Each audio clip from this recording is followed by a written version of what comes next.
चींटी और कबूतर। भीषण गर्मी के दिनों में एक चींटी पानी की तलाश में इधर उधर घूम रही थी। कुछ देर घूमने के बाद उसने एक नदी देखी और उसे देखकर प्रसन्न हुई। वह पानी पीने के लिए एक छोटी सी चट्टान पर चढ़ गई, लेकिन वह फिसल कर नदी में गिर गई। वह जब डूब रही थी तब उसे एक कबूतर ने देख लिया। वह कबूतर जो कि पास के एक पेड़ पर बैठा हुआ था, उसने उसकी मदद की। चींटी को संकट में देखकर कबूतर ने झट से एक पत्ता पानी में गिरा दिया। चींटी पत्ती की ओर बढ़ी और उस पर चढ़ गई।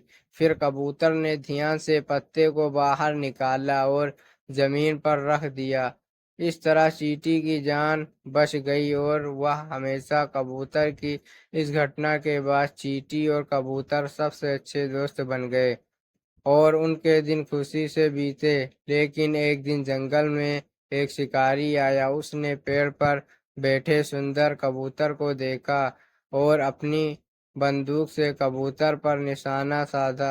यह सब वह चींटी देख रहा था जिसे कि उस कबूतर ने बचाया था। यह देखकर उस चींटी ने शिकारी की एड़ी पर काट लिया, जिससे वह दर्द से चिल्लाया और उसके हाथ से बंदूक गिरा दी। कबूतर शिकारी की आवाज से घबरा गया और उसे एहसास हुआ कि उसके साथ क्या हो सकता है। वह अपनी जान बचाने के लिए वहां से उड़ गया। जब वह शिकारी वहां से चला गया, फिर कबूतर वहां उस चींटी के पास आया और उसकी जान बचाने के लिए उसे धन्यवाद दिया। इस तरह दोनों दोस्त विपत्ति के समय में एक दूसरे के काम आए। कहानी की सीख। इस कहानी से हमें ये सीख मिलती है कि एक अच्छा काम कभी बेकार नहीं जाता। समय आने पर वो अवश्य फल देता है। रोज कहानी सुनने के लिए इस चैनल को सब्सक्राइब कर लें।